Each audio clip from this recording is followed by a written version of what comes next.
قرآن مجید کی جو آیت کریمہ میں نے تلاوت کی، اللہ کریم نے فرمایا هُوَ أَرْسَلَ رَسُولَهُ بِالْهُدَى وَالدِّينِ الْحَقِّ،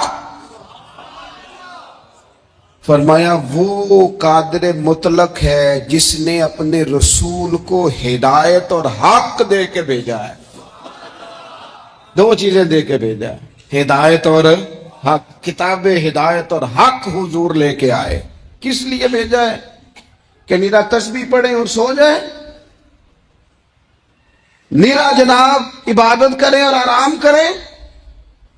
نیرا جناب تلاوت کریں اور آرام کریں؟ نہ، هو الذی ارسل رسولہ بالہدی والدین الحق، وہ رب ہے جس نے اپنے نبی کو، اپنے رسول کو ہدایت اور حق دے کے بھیجا ہے۔ کیوں؟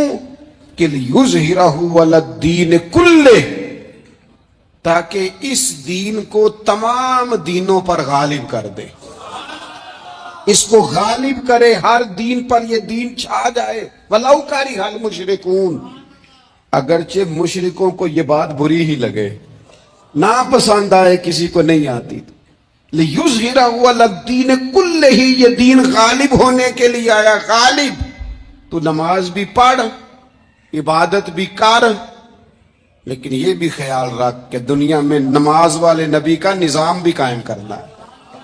تیرے پاس میری مسجد نہیں ہونی چاہیے، حکومت بھی ہونی چاہیے۔ مسلمان کے ہاتھ میں نری تسبیح نہیں ہوگی، یہ انان حکومت بھی چلائے گا۔ اس کے اندر خودداری ہوگی۔ حضرت عمر تہجد بھی پڑھتے تھے اور سویرے حکومت بھی کرتے تھے۔ حضرت صدیق اکبر ساری رات مدینے والے کی یاد میں رویا بھی کرتے تھے، اور صبح اٹھ کر تلوار لے کر نبی پاک علیہ السلام کی ختم نبوت کے منکروں کے خلاف جہاد بھی کیا کرتے تھے۔ جب تک اپنے مزاج میں وہ شوق نہیں پیدا ہوتا کہ دین کو غالب کرنا ہے، جد و جہد کرنی ہے، کوشش کرنی ہے، بڑا سوکھا ہے ہمارے لیے بھی، آرام سے نماز پڑھیں، نفل پڑھیں، عبادت کریں۔ اور ویسے بھی اسے لوگ زیادہ بڑا پیر سمجھتے ہیں جس کی تسبیح زیادہ لمبی ہو، وہ زیادہ بڑا پیر ہوتا ہے جس کی پگڑی ذرا زیادہ بڑی ہو، جبہ تگڑا پہنے، اجرے کے اندر رہے، باہر نہ نکلے، اور اندر جائیں 2 منٹ کے لیے حضرت کی زیارت کریں، باہر آ جائیں، بس چھٹی، وہ زیادہ پیری مریدی ہو جاتی ہے۔ پیر تو بولتا ہی نہیں۔ وہی ہے تیرے زمانے کا امام برحق، اقبال کہنے لگے وہی ہے تیرے زمانے کا امام برحق، جو تجھے حاضر و موجود سے بیزار کرے اور موت کی شکل میں دکھلا کے تجھے جلوہ یار، زندگی تیرے لیے اور بھی دشوار کرے، تو جو تیرا جینا مشکل کر دے نا، وہ تیرے زمانے کا امام برحق ہے، تیرے لیے زندگی دشوار کر۔ یہ کیا بات ہوئی کہ ٹھیک ہے جناب آپ موج کریں جو دین غالب ہونے کے لیے آیا، دین کے مزاج میں غلبہ ہے، دین کی طبیعت میں غلبہ ہے، دیندار چھا کے وقت گزارا کرتے ہیں۔ اللہ تعالیٰ نے اس دین کے اندر وہ قرار دیا ہے، وہ وسعت دی ہے، وہ درد دیا ہے، وہ ذوق دیا ہے۔ اپنے اندر سے وہ بت توڑ ڈالے جو بت مایوسی پھیلاتے ہیں، ان جگہوں سے نکل آئے جہاں انسان کمزور پڑتا ہے۔ اٹھ باندھ کمر کیوں ڈرتا ہے، پھر دیکھ خدا کیا کرتا ہے۔ آگے کی طرف دیکھیں، آگے کی طرف دیکھیں۔ میرے نبی اکرم صلی اللہ تعالی علیہ وسلم نے فرمایا حالات جتنے بھی خراب آ جائیں، ماحول جتنا بھی بگڑ جائے، امت پر دشواری جتنی بھی آئے، حضور علیہ السلام نے فرمایا ہے یہ دین اسلام ہے، یہ مسلم کے لفظ ہیں، حضور فرماتے ہیں یہ دین ہمیشہ قائم رہے گا، اور فرمایا ایک جماعت ہوگی پوری میری امت کی جو دین اسلام کے دفاع میں کام کرتی رہے گی، جد و جہد کرتی رہے گی، کوشش کرتی رہے گی، ہمت کرتی رہے گی۔ میرے عزیز حضور نے فرمایا ہمیشہ یہ دین قائم رہے گا، اور ایک جماعت ہمیشہ اس دین کے لیے کام کرتی رہے گی۔ اور میرے نبی پاک علیہ السلام نے فرمایا 100 سال کے بعد تو اللہ ضرور اس امت میں ایک ایسا شخص پیدا کرے گا، یہ ابن ماجہ میں حدیث موجود ہے، جو اس دین کی نئے سرے سے تجدید کر دے گا۔ وہ لوگ آتے رہے، جب حالات بڑے بگڑے تو حضرت عمر بن عبدالعزیز آ گئے، حالات کا رخ بدل کے رکھ دیا۔ پھر معاملات بڑے بگڑے تو امام شافعی جیسے لوگ آ گئے، غوث اعظم جیلانی جیسے لوگ آ گئے، حالات بڑے بگڑے تو شیخ عبدالحق محدث دہلوی جیسے لوگ آ گئے، ہندوستان میں جب ماحول بڑا کٹھن ہوا تو اعلیٰ حضرت فاضل بریلوی جیسے لوگ آ گئے۔ ہر صدی کے سرے پر اللہ تعالیٰ ایک مجدد بھیجے گا، حضور کا وہ غلام دین کو نئے سرے سے تازہ کرے، دین کے چمن میں ہمیشہ بہار رہے گی، ہمیشہ نورانیت رہے گی، ہمیشہ نور اعلیٰ نور رہے گا۔ یہ کام صرف کرنے کا کام کیا ہے؟ یہ دین تو پھلے گا پھولے گا، جو آگے بڑھ کے خدمت میں حصہ ڈال لے گا نا وہ اپنا نفع کرے گا۔ یہ قرآن پاک ہے، یا ایھا الذین آمنوا ان تنصروا اللہ ینصرکم ویثبت اقدامکم۔ اللہ فرماتے ہیں لوگو اگر تم اللہ کے دین کی مدد کرو گے نا تو اللہ تمہاری مدد کرے گا، وَيُثَبِّتْ أَقْدَامَكُمْ، اور تمہارے قدم جما دے گا، تمہیں استقامت دے، تم آگے۔ اور دین کی مدد صرف پیسوں سے نہیں ہوتی۔ کوئی شخص سمجھے کہ فقط مال سے مدد ہوتی ہے، جب آپ وقت پر آ کر مسجد میں جمعے کی نماز ادا کرتے ہیں تو یہ بھی آپ دین کی خدمت ہی کرتے ہیں، جب آپ دینی اجتماعات کی رونق بڑھاتے ہیں تو یہ بھی آپ دین کی خدمت ہی کرتے ہیں، جب آپ کسی دین کے طالب علم کا حوصلہ بڑھا دیتے ہیں نا، بیٹے بڑی بات ہے قرآن پڑھتے رہنا، یہ بھی آپ خدمت ہی کرتے ہیں، جب آپ دین کے بارے میں کسی جگہ بیٹھ کے اچھی بات کر دیتے ہیں، یار اللہ کا فضل ہے ہمارے دین میں یہ خیر اللہ نے رکھی، یہ بھی آپ دین کی مدد ہی کرتے ہیں۔ آپ کسی بھی جگہ کسی بھی حوالے سے دین کے لیے کوئی بھی پیغام دیتے ہیں، کوئی بھی بات کرتے ہیں تو آپ دین کی یہ ساری خدمات دینیاں ہیں، یہ سارا درد ہے، یہ سارا ذوق ہے۔ ہم اپنا اپنا حصہ جس طرح بھی ملا سکے دین کی حمایت میں، دین کی مدد میں، جہاں کوئی ایسی بات ہو رہی ہو وہاں ہم دفاع کے لیے کھڑے ہو جائیں۔ ہر شخص اپنے اپنے مقام پر دینی ابلاغ میں، دین کی تبلیغ میں اپنا کردار ادا کرے۔ ایک جملہ کوئی بول دے نا رسول پاک کے دین کی مدد میں، ایک جملہ، یعنی کسی کو صرف اتنا کہہ دینا کہ یار تو اپنے بیٹے کو، تیرے 5 بیٹے ہیں، ایک کو قرآن مجید کا عالم ہی بنا دے، تو کہہ کے چلا گیا اور تو تیری وجہ تجھے خبر بھی نہیں کہ شاید اس نے تیری وجہ سے اسے داخل کرایا ہے، لیکن وہ اگر آ گیا پڑھ گیا تو دیکھ تجھے اجر اللہ کتنا عطا فرمائے۔ آدھا جملہ بول کے دین کے معاملے میں معاون بنے، کوئی خیر کا لفظ بول کے معاون بنے۔ ہم نہ ہمت نہیں کرتے، ہم کہتے ہیں وہ فلانا کرے گا، بڑا آدمی کرے گا، مولانا کریں گے، پیر صاحب کریں گے، اپنا اپنا حصہ، اپنی اپنی خیر۔ حضرت عمر نے بھی بڑا کام کیا ہے دین کی خدمت میں، پر سیدنا بلال کی خدمت کا کوئی انکار کر سکتا ہے؟ ڈیوٹی حضرت صدیق اکبر کی بھی زیادہ ہے، پر جناب سلمان فارسی کی خدمت کا انکار کیا جا سکتا ہے؟ ہر ایک نے کام کیا، ہر نقطے کا اپنا عروج ہے، اپنی، اور یہ دین غالب ہوگا، غالب۔ یہ مت سمجھے تھوڑے سے حالات کمزور آئے ہیں اور تھوڑا سا مسلمان محکوم ہوئے ہیں مالی طور، اپنی کوتاہیوں کی وجہ سے ہوئے، اپنی غلطیوں کی وجہ سے ہوئے، اپنے اعمال کے سبب ہوئے، تو ڈر ڈر کے نہ جئیں۔ نبی پاک صلی اللہ تعالی علیہ وسلم سفر پہ تشریف لے گئے، حضور علیہ السلام کی عادت کریمہ تھی جب سفر پہ جاتے تھے تو سب سے آخر میں ساری تیاری کر کے سامان سمیٹ کے سب سے آخر میں سیدہ فاطمہ الزہرا سے ملتے، پھر سفر شروع ہوتا، اور جب حضور واپس آتے تو سب سے پہلے سیدہ فاطمہ سے ملتے رضی اللہ تعالی۔ حضور کافی دنوں کے بعد سفر سے واپس آئے، لمبا سفر تھا، سیدہ فاطمہ الزہرا رضی اللہ تعالیٰ عنہ سے ملنے گئے۔ نبی پاک صلی اللہ تعالی علیہ وسلم کا چہرہ نور دیکھ کے تو سیدہ فاطمہ تڑپ کے روئی، رو پڑی۔ حضور نے فرمایا فاطمہ کیا ہوا؟ عرض کرنے لگی یا رسول اللہ تھکاوٹ کے اثرات میں آپ کے چہرے پہ دیکھ رہی، اور حضور کپڑے یوں لگتا ہے بڑے پرانے پہنے ہوئے آپ نے، حضور اتنی مشقت کیوں کرتے ہیں آپ، اتنی محنت، اتنی جدوجہد؟ تو حضرت فاطمہ زہرا فرماتی ہیں حضور نے مجھے تھپکی دی اور فرمایا فاطمہ رو نہ.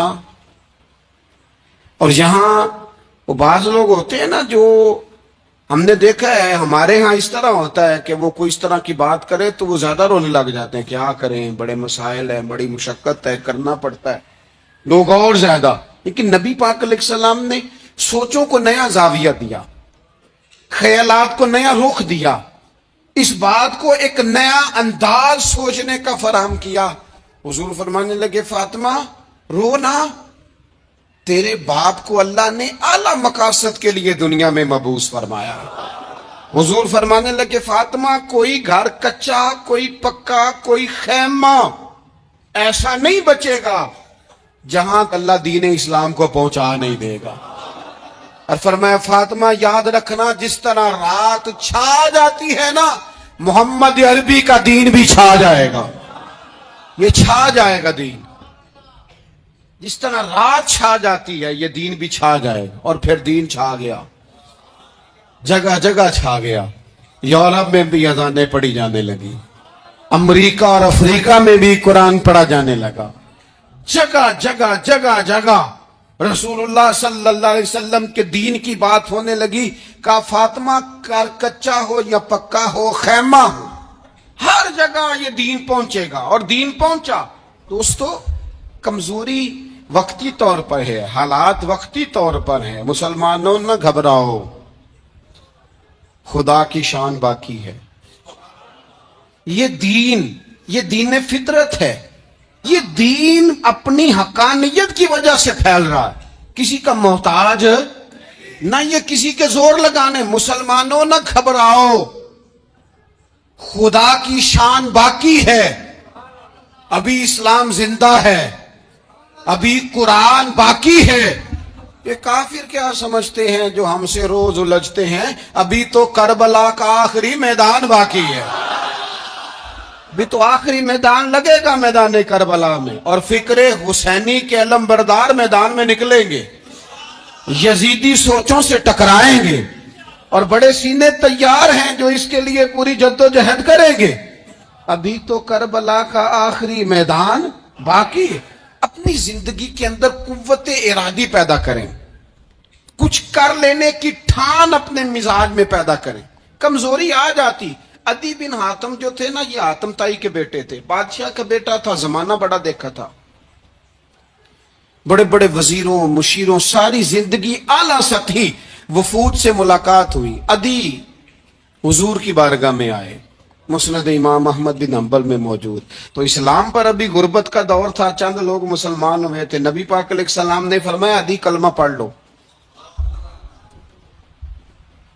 تو عدی کہنے لگے میں تو پہلے ہی ایک دین کا ماننے والا ہوں. حضور فرمانے لگے جس دین کے تم ماننے والے ہو اس دین کو میں تم سے زیادہ جانتا ہوں. حضور فرمانے لگے جس دین کے تم ماننے والے ہو اس میں کیا یہ لکھا ہے کہ مال غنیمت کا چوتھا حصہ کھا جاؤ؟ کہنے لگے نہیں. تو فرمایا کھا کیوں جاتے ہو؟ عدی کہتے ہیں چونکہ یہ ہمارے اندر کی بات تھی بادشاہوں کی، تو میں نے فوراً سر تسلیم خم کر دیا، میں نے فوراً سر جھکا دیا. میں نے کہا آپ بات ٹھیک کر رہے ہیں. حضور فرمانے لگے اب اگلی بات بھی کروں؟ یا رسول اللہ فرمائیے. فرمایا پتہ ہے تم دین کیوں نہیں قبول کر رہے؟ یہ بھی مجھے پتہ ہے. یا رسول اللہ کیوں؟ فرمایا تم دیکھتے ہو کہ دین کے ماننے والے غریب غریب لوگ ہیں، تم دیکھتے ہو کہ ابھی یہ کمزور ہیں، تم دیکھتے ہو کہ مکے والوں نے مدینہ طیبہ سے پریشان کر کے مسلمانوں کو نکال دیا ہے. یہ غریبی دیکھ کر، بظاہر اسلام کی کمزوری دیکھ کر تم کلمہ نہیں پڑھ رہے؟ حضور فرمانے لگے عدی مقام حرا کا نام سنا ہے؟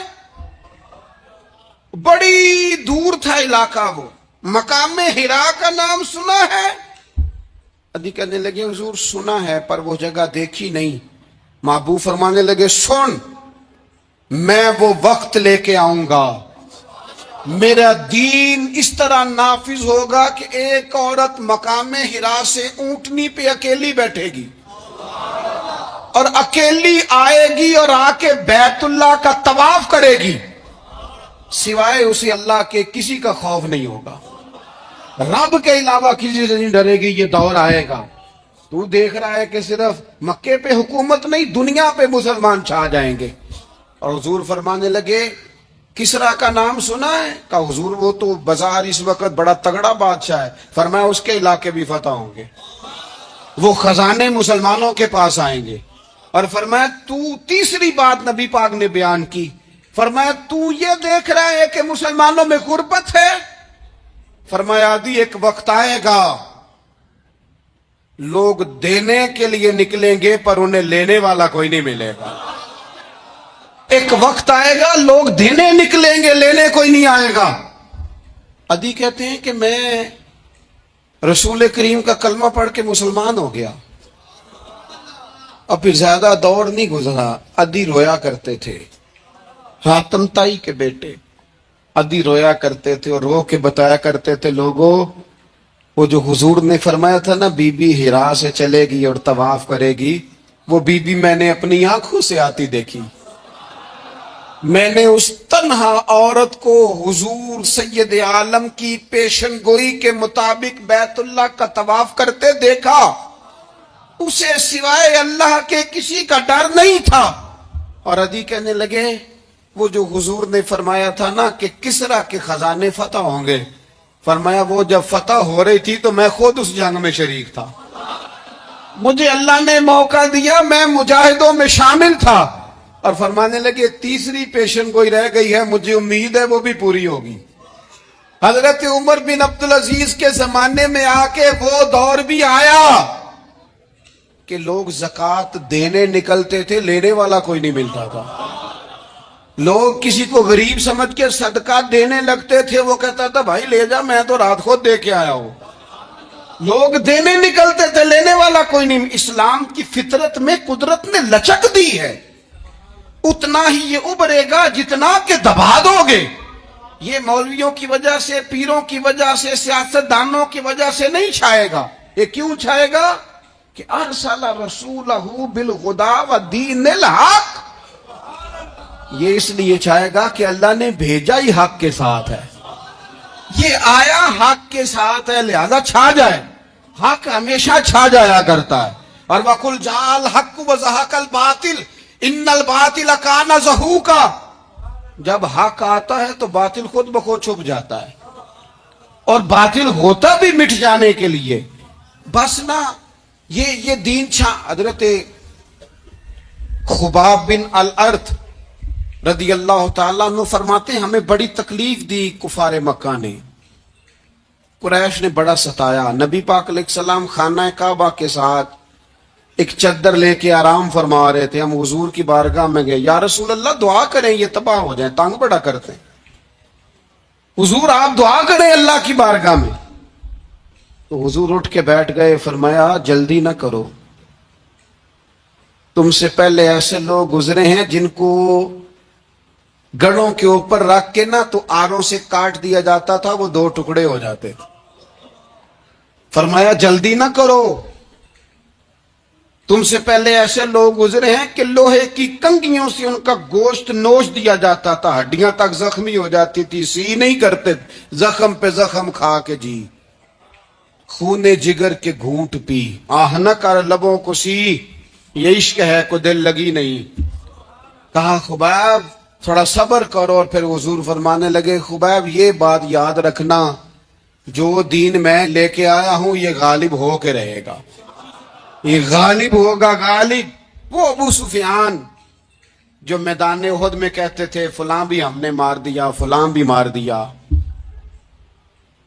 جب 10,000 کا لشکر لے کے نبی پاک گئے تھے نا دوبارہ واپس، 10 سالوں میں 3 لوگ لے کے حضور مکے سے آئے، اور 10,000 کا لشکر لے کے جب دوبارہ گئے نا، ابو سفیان کہنے لگے لڑنا ہی نہیں، کیونکہ جس شان سے معصوم آمنہ آئے ہیں لڑنے والی بات ہی کوئی نہیں، طاقت ہی نہیں، آنکھ نہیں ملا سکتے تو ہاتھ کیسے اٹھائیں گے۔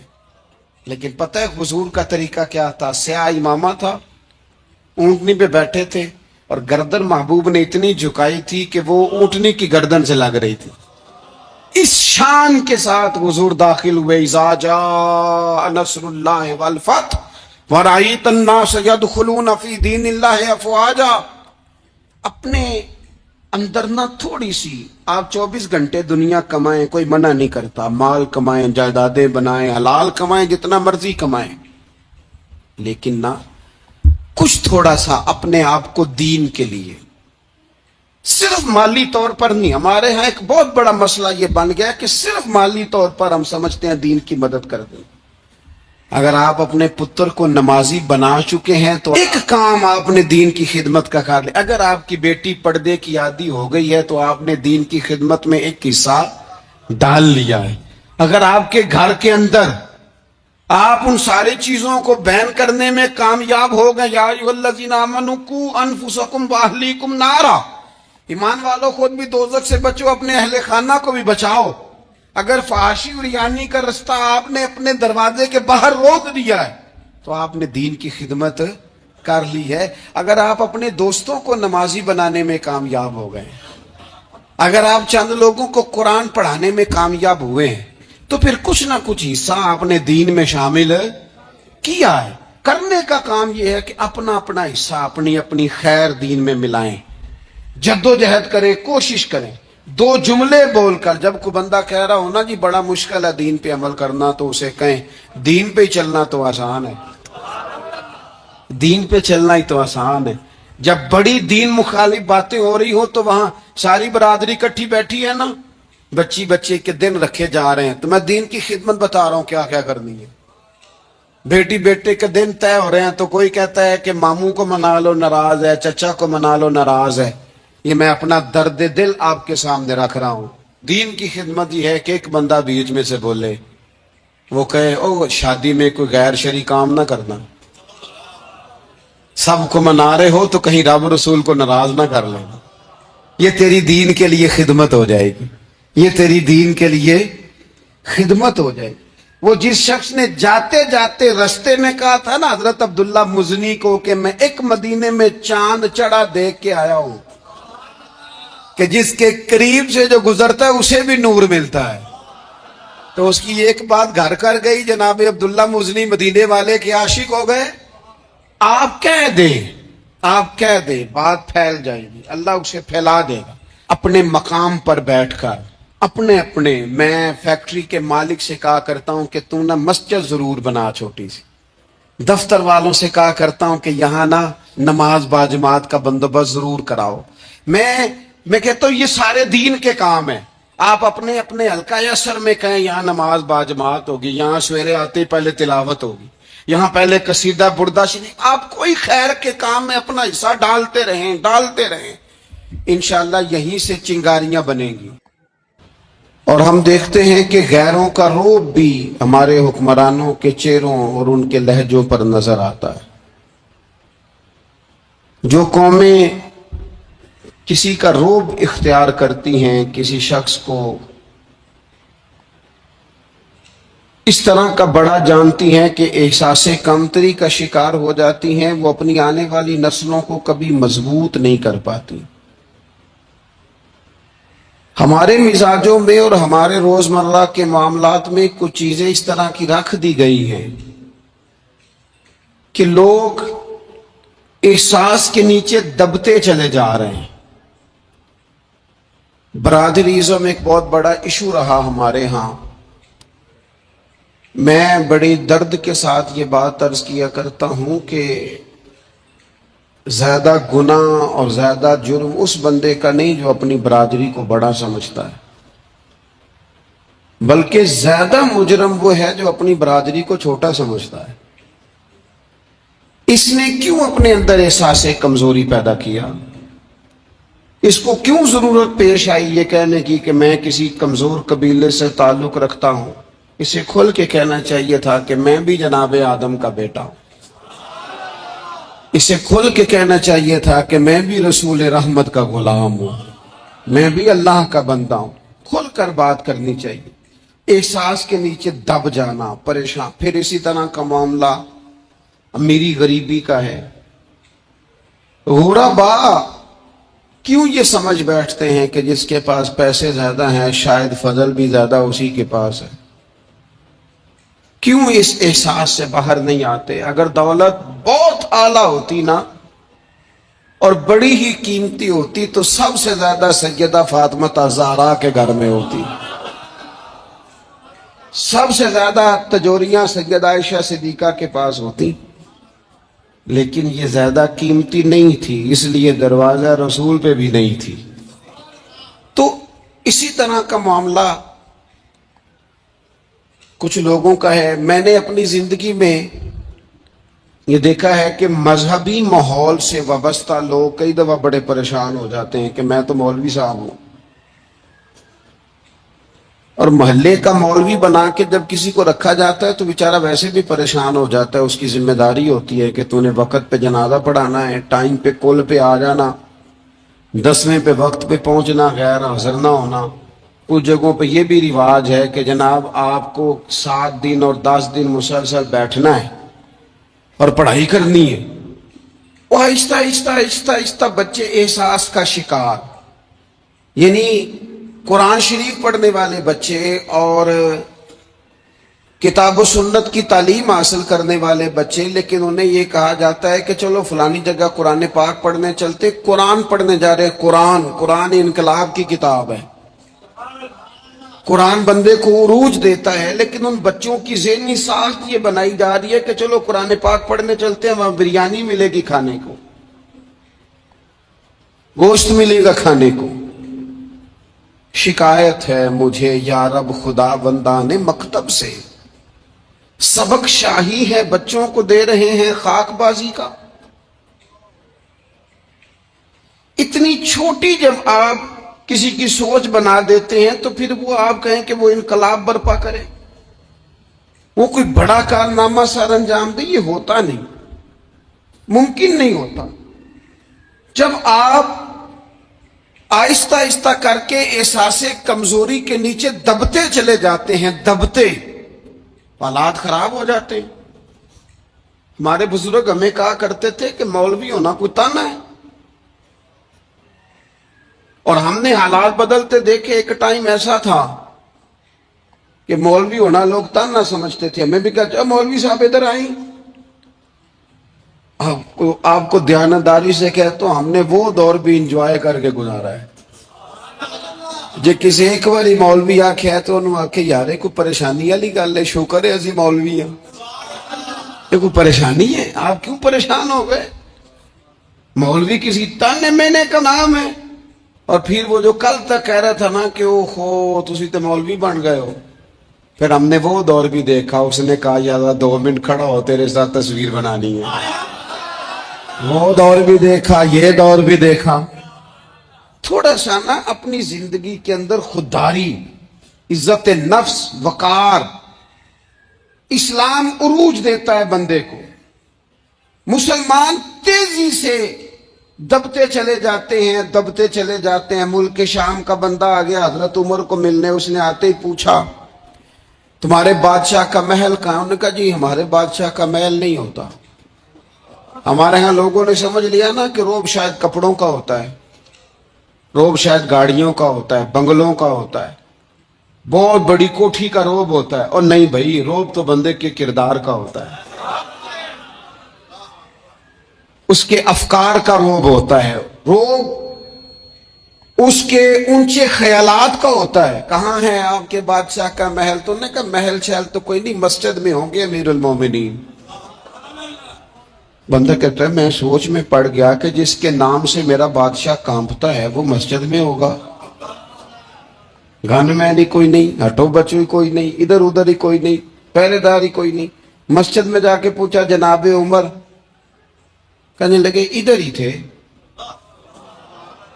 کدھر ہیں بھئی حضرت؟ وہ کدھر ہیں؟ میں ادھر ہی تھے. کہنے لگا میں حیران ہو گیا، یہ بادشاہ کی بات ہو رہی ہے.